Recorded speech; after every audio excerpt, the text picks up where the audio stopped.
It's a 4:03 by my count, and probably people will continue to, trickle in at this point, but maybe we should go ahead and get started to thank all of you people who are promptly here. My name is Stacy Adi Demangate. I'm the executive director here at the Wildling, and we're so pleased to have James Studarus with us. He is a fabulous photographer. He's an award-winning photographer. And I know about him because of my Rotary Club, Los Olivos Rotary, had a program with James as our main speaker. I think it was like November or October last year. And everybody in the room was truly blown away by his amazing, amazing images. Through that process of getting acquainted with him, I wanted to make sure that he was included in our Starry Nights exhibition, which is still on here at the Wildling. Hopefully we'll be able to open our doors to the public, by the way, in mid-July. That's what we're aiming towards right now. And we have a video going of his time-lapse photography within the show because, of course, the northern lights are just phenomenal. They're just so amazing and mind-blowing to people. And a lot of us who don't live in the northern regions never see them in person. So it's so exciting to see his time-lapse photography as part of the show, because then you start to get a better sense of what it's like to actually experience them. If anyone doesn't know the Wildling, I just want to mention that, we are a nonprofit museum. We're celebrating our 20th anniversary this year, which is sort of amazing. And unfortunately, our anniversary collided with the pandemic, but we should be open and running more publicly very soon. We have a ton of material online now. Lauren Sharp, our assistant director, has done a fantastic job with documenting our exhibitions and getting those online. We're starting to do more talks like this that will get posted online and shared with our members and supporters. More video tours. We have a show that we're installing right now that will be ready in July. And we'll also be doing an online video tour because we know it's hard for people to do a lot of traveling right now. And we want to be as accessible as possible. So do check us out online if you're not real familiar with us. And you can, by the way, just put your questions in the chat box. So if you're not super familiar with Zoom, if you go towards the bottom of your screen, you will see a chat icon. You may need to not have the screen be your full screen. Like usually I have to go up towards the top where it says view options and exit full screen, and then the group chat box will appear. But anyway, you can type your questions in there. There's a lot of people on this call, which we really appreciate, and want to make sure James can answer your Q&A, but we figured this would be the easy way to keep it organized for everybody. So, okay, someone just posted that they can't hear my voice. Can anyone else not hear my voice? I know my speaker's on. I can hear you. You can, yeah. So, okay, I'm not sure, Eileen, what's up with your computer. Maybe it's something on your computer. Okay, so anyway, yes, do post questions like that there. Lauren's going to keep an eye on them, and I will be continuing to let people in on the talk. And I guess with that, I want to turn it over to James. His website, stardustexperience.com. You have to check it out after this talk. He has some amazing footage there. And we're just really grateful, James, for you being here and sharing your incredible work with us of the Northern Lights. Thank you. Take it away. All right, thank you. Is the audio still doing all right? And yeah. Okay, great. And yeah, thank you, Stacy, and thank you to the Wildling Museum for this opportunity and to share my images in time lapse. Part of this talk is to show my images that I've collected the last 5 years, but also an opportunity to let you know information to potentially see the Northern Lights yourself. So besides the pretty images, there should be some take-home messages here. So thank you. My name's James Studarus, and I'm an outdoor adventurer and photographer who's been fascinated with the far north and has brought me up there for a few trips. In 2016, I saw an aurora storm for the first time, and it really kind of changed my direction of travel. I was more of a backpacker and into adventuring. Um, and or one second, I got a request for audio. Audio issue here.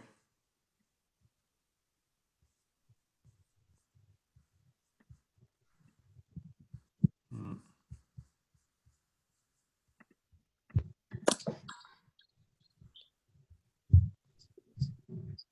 All right, hopefully that's a little bit better. No.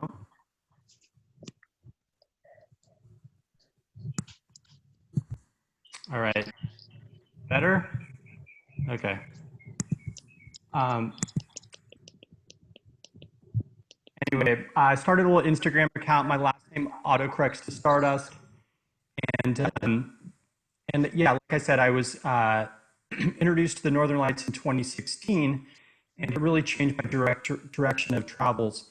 Everybody wants to see the Northern Lights, but they don't necessarily have the information or experience to do this bucket list item. So I'm going to give you that information so you can therefore enjoy these images, but also potentially do an adventure yourself. So we're not just talking about the Northern Lights, we're talking about aurora storms, or really strong episodes of the Northern Lights. And they happen all the time, but the best time for viewing is February, March, and September and October, spring and fall. In summer, there's 24 hours of light and you need dark skies. And in winter, the weather's rather chaotic and changes really quickly. So there's also the 27-day aurora forecast, which I'll talk about a little bit later. And that gives you a few weeks advance notice when these aurora storms are coming. And we're also going to talk about where. So there's a halo over the northern hemisphere and the southern hemisphere where the northern lights congregates. And we're going to talk about the 5 areas you can easily get to in that region. And why do I do this? Well, I think this is really uplifting for me. It keeps me motivated, and I love sharing the beauty of the world. And we kind of need it these days. So all these things kind of just, everything just makes sense. I kind of found a fun trajectory to share with the world. So when I first started taking pictures of the Northern Lights, I was using a basic camera, and it didn't pick up the nuances of the foreground. The Northern Lights had to be really strong, and I could get pictures, but I switched to a more light-sensitive camera, and it picks up the colors, the nuances, and it does a much better job. I wrote an article about backpacking under the Northern Lights, and the Santa Barbara Independent put on their cover issue for 2016. And the same year, I submitted one of my photos to a local art contest and received a best in show. And I felt like I was onto something. People were really interested in what I was doing, and I was really fascinated about myself. Since then, I've been collecting information and also taking friends and clients to go see the Northern Lights when the KP index is high and I know that there will be good opportunities. So the Northern Lights are solar flares that are blasted across space. They get caught up in the Earth's magnetic field. They break apart and then reconnect and slingshot back and react with the northern, this aurora oval, and also there's one in the southern hemisphere. So the southern hemisphere, there's aurora australis, northern hemisphere, aurora borealis. And this aurora oval will actually expand during aurora storms, so you can be a little bit further south to see the Northern Lights. One of the big take homes from this presentation is there is a KP index or a Northern Lights forecast. The University of Alaska Fairbanks and NOAA has this information 27 days in advance, so you'll have a few weeks advance notice when these aurora storms are coming. And this is really important for me because if I time it right, I can see amazing cosmic light shows that kind of defy logic. So a little bit about the photography. It's similar to Milky Way photography. You're focusing on the stars and trying to capture light. But for Northern Lights photography, I use a bulb mode and can do a 2 seconds or 7 seconds depending on how long I'm holding the trigger. So it's a little bit more dynamic. There's just really beautiful elements up there. This is ambient light causing the northern lights to change bluish green from moonlight. And there's just really incredible phenomenon up there. These are snowy trees that are in northern Finland with the northern lights behind them. So I've been really fascinated with the northern lights, but also just the amazing beauty in the far north. There's also, this is light pillaring. These are sabers of light. Light pillars are in the same family as the halo that appear during certain temperatures. The light gets caught up with the condensation and creates these pillars. So I've been exploring the last 5 years, trying new photography techniques and finding out different lands. And I've really enjoyed it, and I've enjoyed sharing it with people. And we're going to go around the 5 places in the world where you can easily get to. So Fairbanks, Alaska, the Yukon of Canada. A little bit further east is Yellowknife, which is the capital of the Northwest Territories of Canada. And across the ocean, we have Iceland. And a little bit further to the east, we have Scandinavia, which is northern Norway, Sweden, or Finland. I'm leaving off Russia and Greenland and Antarctica for logistical reasons. We'll talk later. So the first spot is Fairbanks, Alaska. And this is a cold desert climate. It's the place I've been to the most. And it's easiest for me to get there. And there's many, it's right under the Aurora Oval, and they have many, many nights of northern lights. I am partial to the fall in September before the rivers freeze and before it gets too cold. This is an inland location, and so the winters can get really brutal because the ocean doesn't moderate. So these next few shots are from winter where everything is frozen. This is near Delta Junction outside of Fairbanks. And I've been in winter and in fall. I have seen northern lights in both, but I do prefer the fall because it's a lot more comfortable and the rivers aren't frozen. This is a winter shot of the snowy trees near Delta Junction.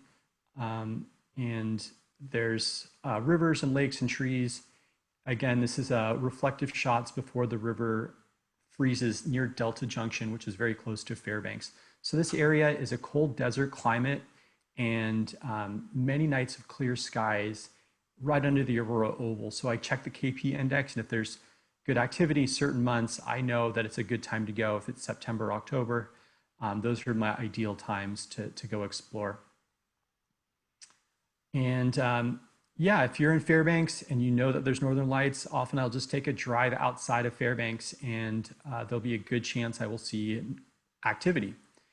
And it's just a wonderful feeling for me and for others to know that, wow, I might be in one of those beautiful places in the world right now. I don't need to be hanging by the side of a cliff, or I'm dangerously on top of the mountain. I can be grounded with my feet on the ground, knowing that, hey, this plan came together and I'm seeing something amazing and beautiful. And it really inspires and lifts me up. And we need these things. So it's something I'm looking forward to in the future.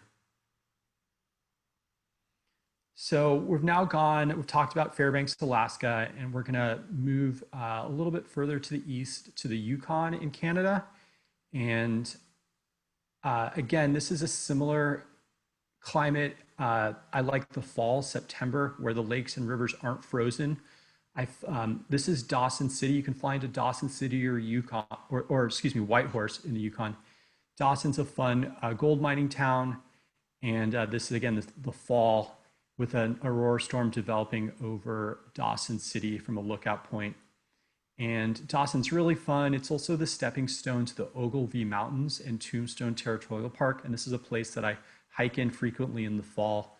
And it has amazing mountains and fall color, rivers and lakes. It's an awe-inspiring place. And I usually try to build in rest days and naps so I can stay up at night and take pictures of the sky, because again, this is right under the aurora belt.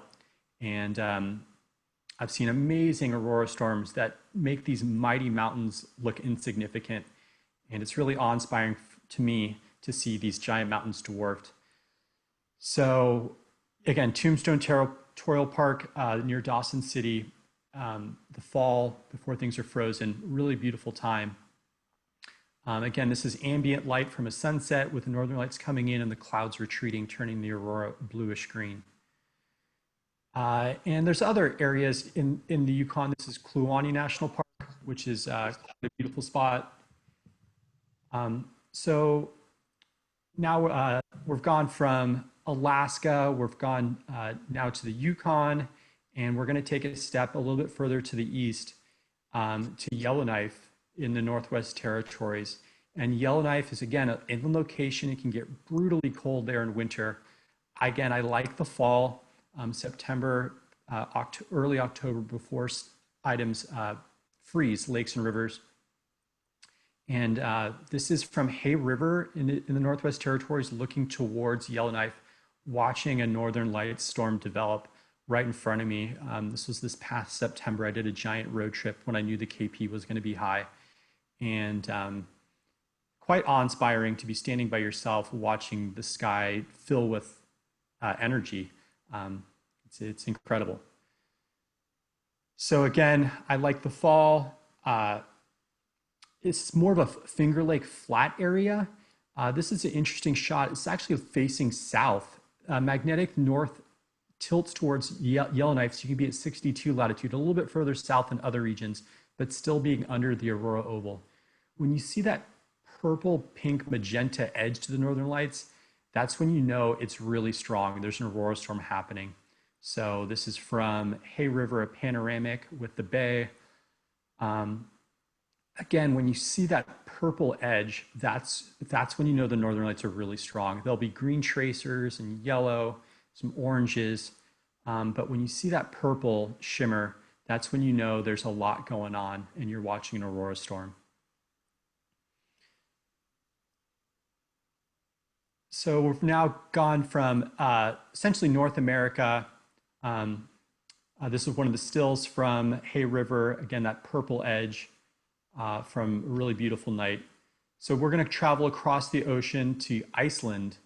And Iceland's a very popular tourist destination, and rightfully so. It has amazing waterfalls and fjords and mountains. I've actually had a lot of luck in the winter. This is a beautiful glacier lagoon on the ring road of Iceland. This is a coastal area, so it can get really foggy in the fall. In winter, it'll snow and then be clear for a few days. And I've had a lot of luck in the winter, February and March. Because it's a coastal environment, it doesn't get as brutally cold as Alaska or inland Canada. So even though these pictures look really cold, it is a little cold, but not outrageous. So I do prefer February and March, and there's beautiful waterfalls and fjords. The fjords are saltwater, so they don't freeze. So I can still get reflective shots. And a really beautiful area to explore. This is a fun time lapse where the northern lights passed overhead and there's almost a residual like pulsing that was happening later in the evening. And I pointed my camera straight up at the sky and just tried to capture some of this almost like brain synapse of the universe pulsing. Quite bizarre. So the last spot we're going to talk about is Scandinavia, which is northern Norway, Sweden, and Finland. And I fly into Tromsø, which is in northern Norway, and there's these Lofoten Islands that have villages in fjords that are incredibly beautiful. So this is Lofoten. This is Senja, Norway, which is right nearby. These pictures are from fall, and I got lucky with some really nice weather in September. Again, this is a coastal environment, so it doesn't get quite as cold. The ocean will moderate in winter, except when you go into inland Finland like this is. This is Residing National Park with the snowy trees. It can get really cold, but for the most part, it's very comfortable. There's salt water in the fjords, so the water doesn't freeze, and you can get reflective shots. This is a reflective shot in the middle of winter in northern Norway. Again, I like February, March, but have had good weather in September. This is the national mountain of Norway, Stettin, with a reflective in the saltwater fjords. Again, this is looking northwest from the fjords of Norway, catching a sunset with the northern lights coming in and the day ending. Norway, they're very kind to campers, and this is a beach that I camped on. So a lot of these trips, I'll be able to camp and be able to explore the areas. So essentially, we've taken you from Alaska to the Yukon to the Northwest Territories to Iceland and Scandinavia. I've left off Greenland, Russia, and Antarctica for logistical reasons, visa requirements, or complicated flights. But these are the 5 areas that I found that you can easily capture the Northern Lights and find this beauty. So it's been really fun to share this information and take friends and clients up there. I'm getting better. I've done 5 years of this, and I'm learning each year what I need to do better, and my photograph techniques and also my travel techniques. And I've learned a lot. And it's the Northern Lights are out there, they're attainable, and now you should have the information to be able to do it. So this last section, there's a little bit of music. I'm going to step back for a second and just enjoy the time.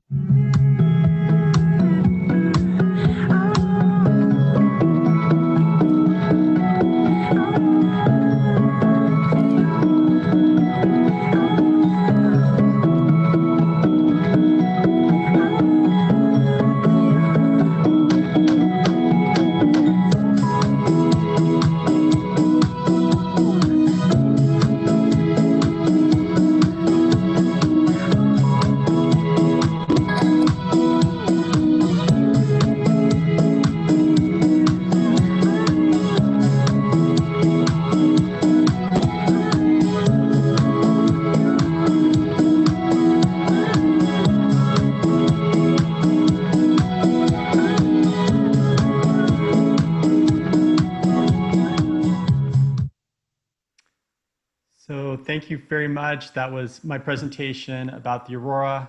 I'm going to switch off of full screen mode here. And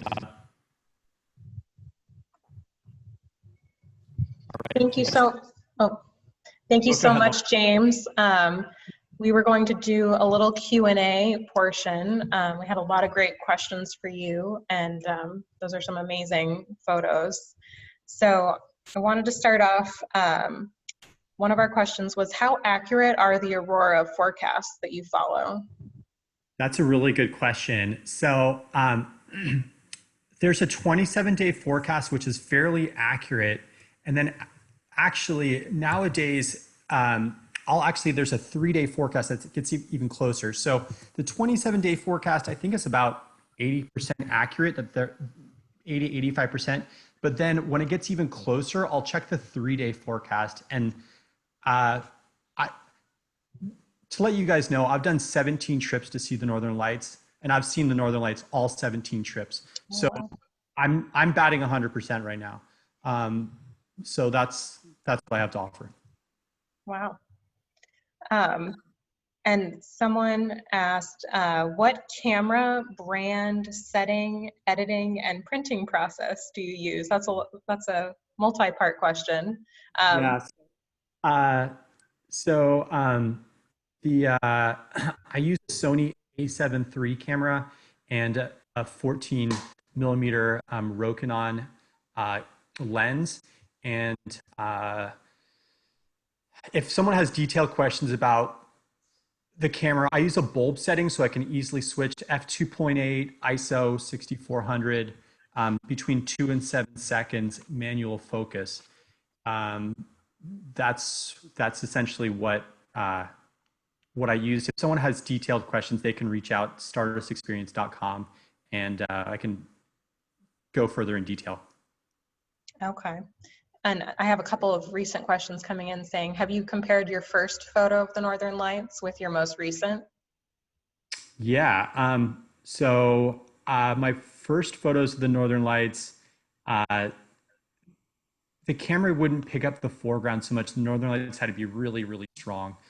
So the new cameras are the stars better. They catch the foreground better, the light better. It's a night and day difference. So the new Sony cameras are absolutely amazing, and the price point are reasonable, all things considered. Okay.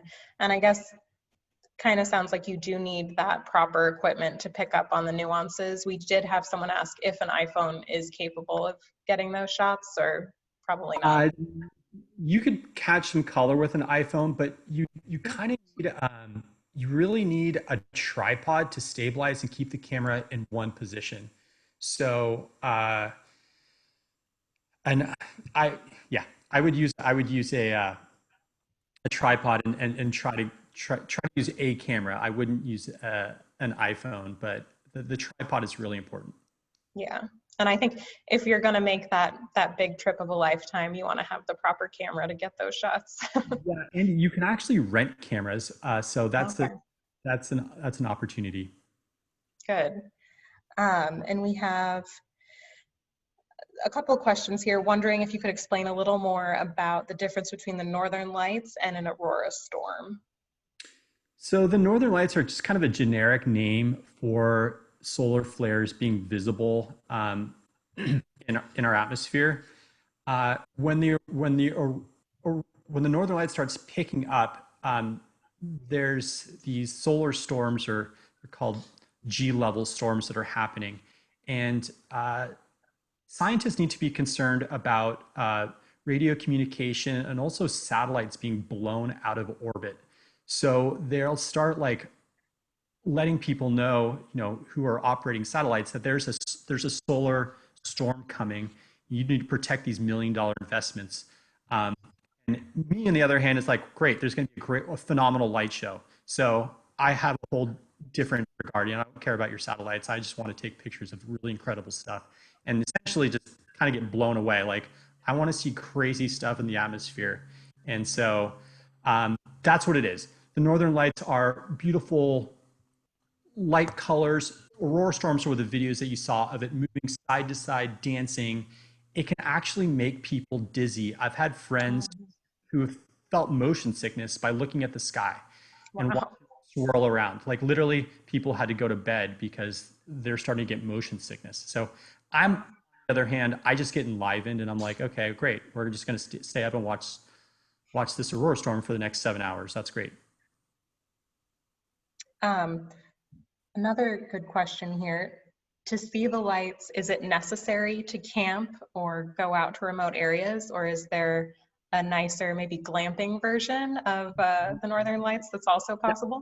That's a really good question. So I kind of give off this like, oh, I'm in the wilderness kind of vibe. And I do that a little bit, but 90% of the time I'm pulling over by the side of the road. I have a heated vehicle, and I get Airbnbs in Fairbanks. I get Airbnbs in Junction.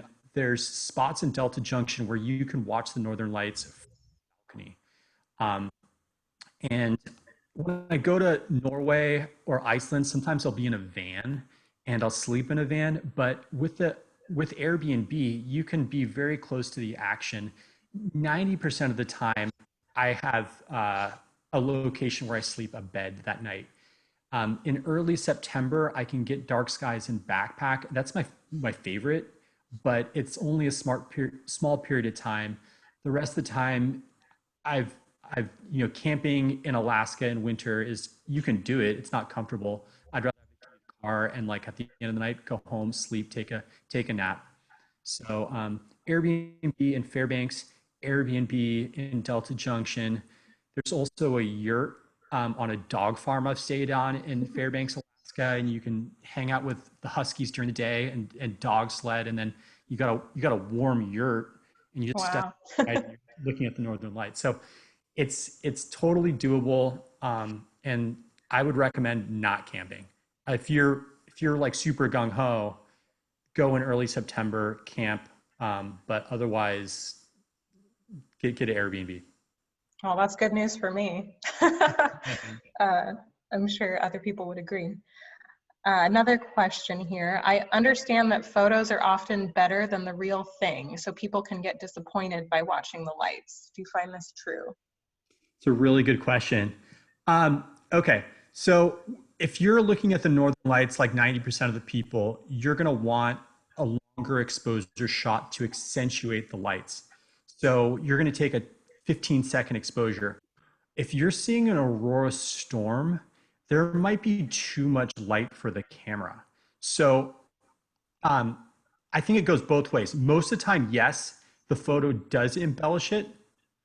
However, if you're seeing an aurora storm, there might be too much light for the camera to handle. So it's a double-edged sword. The other thing to note is when it's lighter, um, uh, excuse me, when it's lighter, the camera does better, but when it's really strong, the human eye does better. The human eye can pick up the delicacies of different colors a little bit better during a aurora storm. So it's a complicated answer.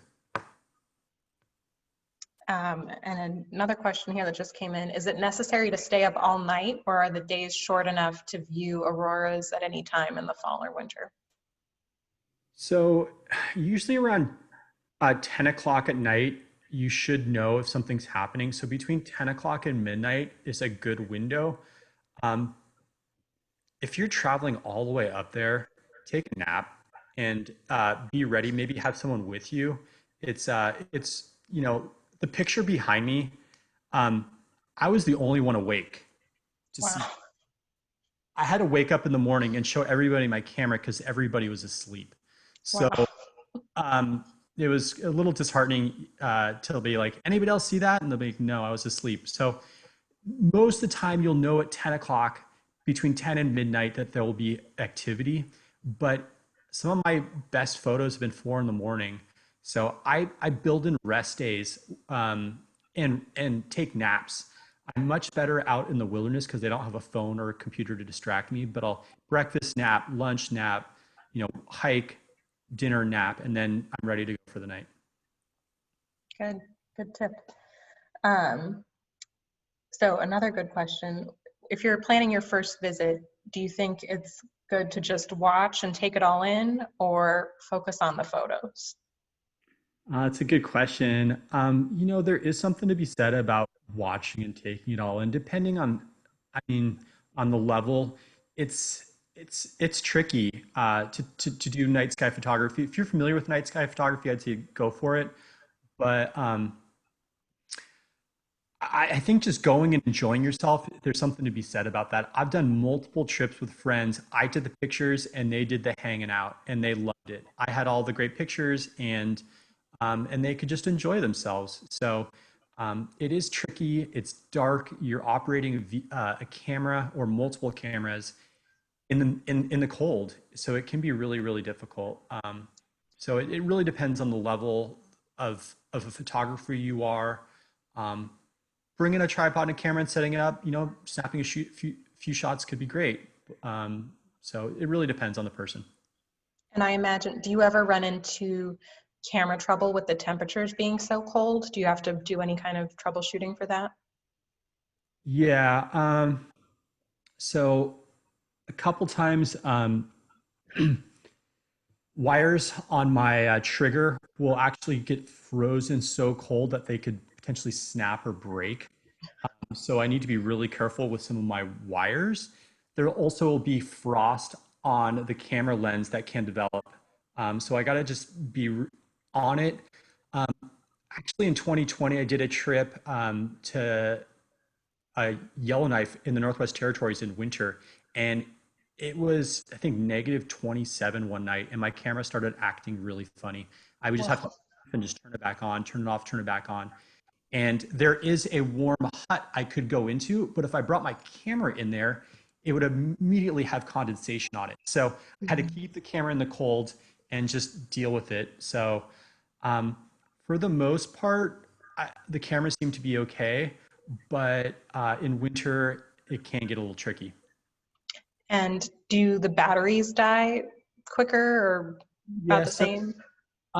so when I'm using old Sony cameras, I would have a pocket with a hand warmer in it and my batteries in there. And so that's one way I would be able to deal with that. The new Sony cameras, they have these monster batteries and they don't budge. I have no problems with the new Sony, but a good way to keep around it, have your pocket, have your hand warmer in there. I have the hand warmers. I have them in my feet. I'll have them. I'll have a liner glove. I'll have my hand warmer and then my bigger glove. and then I'll have one in my right hand pocket that just has a liner for so I can operate my camera. So hand warmers are really, really nice. If you go in early September, you might not even need to use gloves. It can be really comfortable. Nice. We had a couple of questions here about tours and if you lead workshops, and also aside from your own workshops, are there other groups that you recommend or experiences that you find more worthwhile than others? Yeah, I actually know a really great guide up in Alaska that I communicate with, who lives up there, and I can give some recommendations. Personally, the way I want to do it is I want to see aurora storms. So I'm until the last minute before I get my tickets. Alaska, the prices don't increase in fall. Demand drops. So the way I'm approaching it is not a good business strategy because people need to know months in advance what they're going to be doing. I don't know. I have found people that are like, I want to do what you were going to be doing, and they're on board. And those are the people I want to deal with. If you want to go and plan something months in advance, sure, I can offer you some tips of people in the far north. It doesn't guarantee you good weather. It doesn't guarantee you KP. So you're essentially doing an Alaska trip and rolling the dice. If you want to see the northern lights and aurora storm and essentially have, I mean, I was blown away. I, I, I went and saw an aurora storm. I was on a plane 11 days later to Alaska. I was like, that was absolutely incredible. That I just saw something that shouldn't happen on planet Earth, and I did it again 11 days later. So Wow. um, you can go ahead and do it. I wouldn't recommend it. I mean, sure, if people want to go visit Norway or Iceland or Alaska, go do it. But if you want to see an aurora storm, you need to do something different. And speaking of, what kind of email notifications or apps or KP forecasting recommendations do you have for things people should be watching for if they're planning a trip? So, um, on my website, I actually have an article about how to read a Northern Lights forecast, the KP index. NOAA, the National Oceanic Atmospheric Association, has it on their website. Also, University of Alaska Fairbanks has it on their website. Um, and then when it gets closer, there's an Aurora app that will give you email notifications if something's coming in the next 30 minutes. So sometimes I'll be asleep in Alaska at Airbnb and I'll start getting notifications and sometimes even text messages from people saying, you got to get outside, go outside, go outside. So Wow. there's an app called Aurora and it's free. And that's probably your best bet. And then also the University of Alaska Fairbanks and NOAA have the 27-day aurora forecast. And I get asked about this so much. I wrote an article, how to read the aurora forecast. You're looking for a 4 or 5, and that's when you know good things will be happening. Good tips.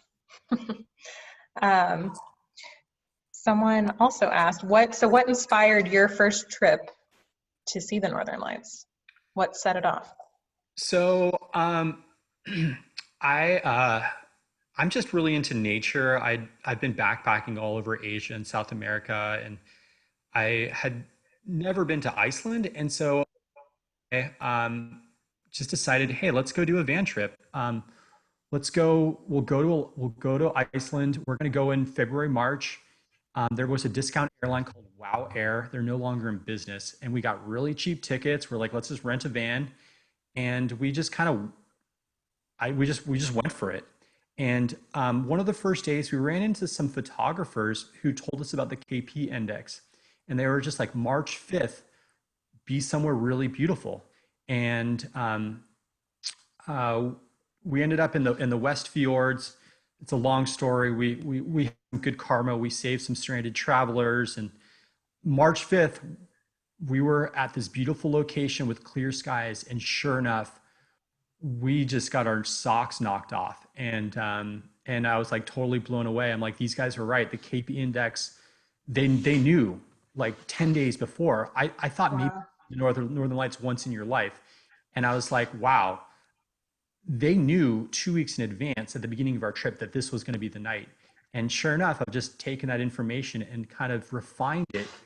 And now I know, okay, 27 days in advance, 3 days in advance, 5 years later, I'm 17 for 17. I didn't have a tripod in 2015. So, Wow. so this is where I am. Great. Well, that is most of my questions here. But everyone, we are going to share James, his email address, and definitely a link to his website, because he has so many great resources that he's sharing with all of us. And we're super grateful for your time and your willingness to share this amazing work with us.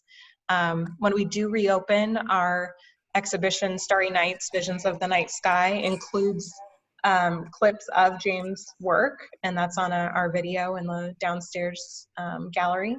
And as Stacy mentioned at the beginning, we're hoping for sometime early mid-July, so stay tuned. And definitely, if you're not already subscribed to our email list, just send me an email and we'd be happy to keep you in the loop on all the latest. And definitely our next webinar. So thank you so much, James. Thank you so much. Really appreciate it. Really enjoyed my time. Thank you, guys. Thank you so much, James. Thanks all of you for participating. Yes, Good thank job, you. James. That was super interesting. Awesome. Nice to see everybody. Take care.